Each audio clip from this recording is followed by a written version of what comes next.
Bonjour, cette semaine, Canada 21 revient sur la manifestation qui a rassemblé les mécontents du sommet sur l'éducation.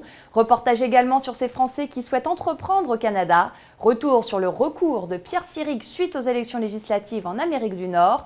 La nomination de Frédéric Lefebvre à l'UMP qui ne rallie pas la droite d'Amérique du Nord. Le Québec qui veut financer l'entrepreneuriat. Et les rendez-vous, les parents francophones de l'Ontario sous la loupe des chercheurs de l'Université d'Ottawa et de nombreux rendez-vous à ne pas manquer dans le cadre du mois de la francophonie. À Montréal, des manifestants se sont rassemblés mardi soir pour exprimer leur mécontentement envers le sommet sur l'éducation et les décisions du gouvernement de Pauline Marois. L'annonce par la première ministre du Québec d'une hausse de 3% des frais de scolarité a poussé les manifestants à descendre dans la rue pour demander la gratuité scolaire. Un reportage de notre correspondante à Montréal, Sarah Gershani. Plus de 2000 personnes sont descendues dans les rues de Montréal mardi soir pour dénoncer l'indexation de 3% des frais de scolarité à l'université. Peu après 20h30, la manifestation s'est mise en branle à partir du parc Émilie-Gamelin. Des manifestants portaient des bannières appelant à la gratuité scolaire. Plusieurs personnes scandaient des slogans contre la première ministre du Québec, Pauline Marois. Le SPVM a déploré quelques actes de vandalisme, dont une vitrine d'un hôtel qui a été fracassée. Quelques personnes ont été blessées par ces derniers. Cependant, la plupart des manifestants étaient pacifiques. Les étudiants s'étaient mis en grève à partir de février 2012 pour protester contre la décision du précédent gouvernement. Ce dernier souhaitait augmenter les droits de scolarité à 1 625 $ au cours des 5 prochaines années. Après avoir été élu le 4 septembre 2012, le gouvernement de Pauline Marois a annulé cette décision. Cependant, la première ministre du Québec a annoncé des hausses annuelles d'environ 70 $.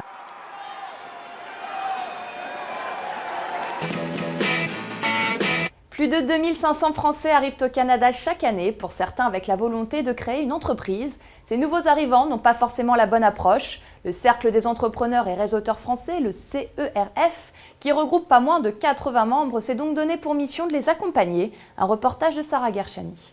Yann Rousselot-Paillet est arrivé au Québec en 2003. Il y a fondé le Cercle des entrepreneurs et réseauteurs français. Cette association regroupe des entrepreneurs français au Québec. C'est un lieu d'entraide également pour eux. Concrètement, ce qu'on leur propose, c'est d'avoir une voix. Que ce soit des cadres dirigeants ou des chefs d'entreprise, ils ont besoin d'avoir un endroit ou un contexte dans lequel ils peuvent s'exprimer, dans lequel ils peuvent échanger sur leur réalité, échanger sur ce qu'ils vivent au quotidien. Mis à part échanger sur leurs difficultés personnelles quotidiennes, le CERF permet aussi à ces Français de trouver une meilleure façon d'approcher le marché québécois en leur donnant les outils nécessaires.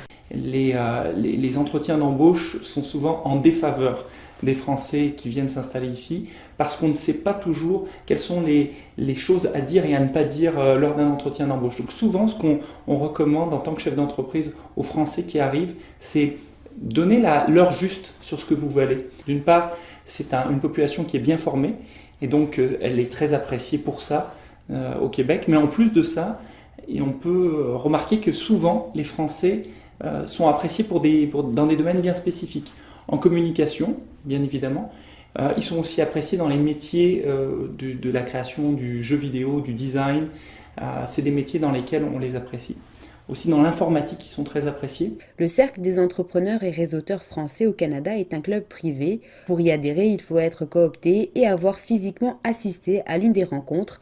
Des réunions sont organisées tous les derniers vendredis du mois.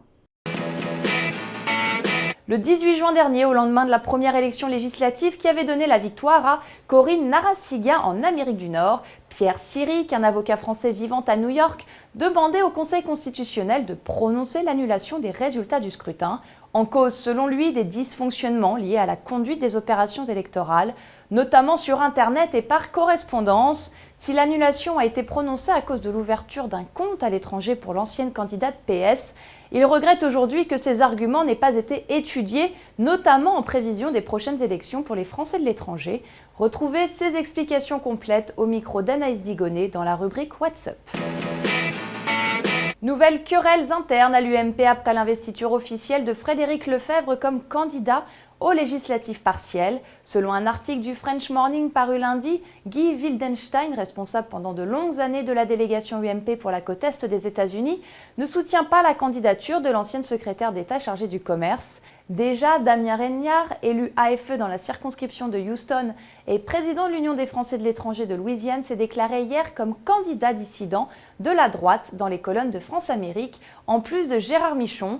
Au PS, c'est Franck Semama qui a été investi le 28 février dernier suite à une consultation électronique des militants. 1 million, c'est le montant investi par le Québec pour augmenter le nombre d'entrepreneurs sur le territoire de la ville. Dans une municipalité où les emplois sont en majorité dans la fonction publique et dans les grandes entreprises, le maire Régis Labaume veut par cette action stimuler la fibre entrepreneuriale des jeunes pour les mener à la création de PME.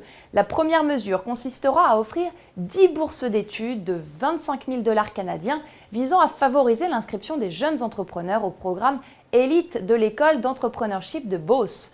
Parmi les autres mesures, la ville a conclu une entente de 5 ans avec un institut de mentorat d'affaires pour développer ce type d'accompagnement. Enfin, le Québec a aussi attribué un mandat à la Fondation de l'entrepreneurship pour la réalisation de portraits détaillés du dynamisme entrepreneurial dans la région de la capitale nationale.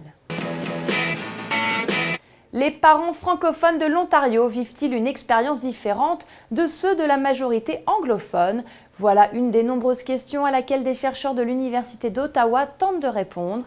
74 couples parlant la langue de Molière, âgés d'au moins 18 ans et ensemble depuis au moins 1 an et qui donnera naissance à un enfant dans un hôpital d'Ottawa dans les prochains mois, ont ainsi été recrutés fin janvier par l'École des sciences infirmières, l'École de psychologie et l'École de services sociaux de l'Université ontarienne. L'équipe de recherche suivra les couples dans les derniers instants de la grossesse, lors de l'accouchement, lors du départ de l'hôpital et de 6 à 8 semaines après la naissance de l'enfant. À noter qu'à l'heure actuelle, il n'existe aucune donnée sur la santé des jeunes parents francophones vivant en milieu minoritaire. Et les rendez-vous à ne pas manquer si vous êtes francophone et que vous résidez au Canada. Du 8 au 24 mars, de nombreux événements célébreront la francophonie. À Montréal, les jeunes de 25 ans et moins pourront participer au 5e Festival francophone de la poésie des jeunes. Toutes les dates des événements à retrouver sur www.rvf.ca. À Toronto, assistez à 11 jours de spectacles comiques, de sketch et de théâtre humoristique et d'imitation à partir du 8 mars dans le cadre du Festival de la Comédie. Tickets et réservations sur le site qui s'affiche sur votre écran. À Vancouver, jusqu'au 7 avril, les travaux de 5 jeunes artistes français sont exposés au Band Center dans le cadre d'une exposition baptisée An Ever Changing Meaning. Ce projet vise à montrer comment les faits historiques peuvent être remodelés dans une variété de contextes et à travers des formats aussi divers que la vidéo ou la sculpture. Toutes les informations sur le site du musée. Merci de nous avoir suivis, à la semaine prochaine.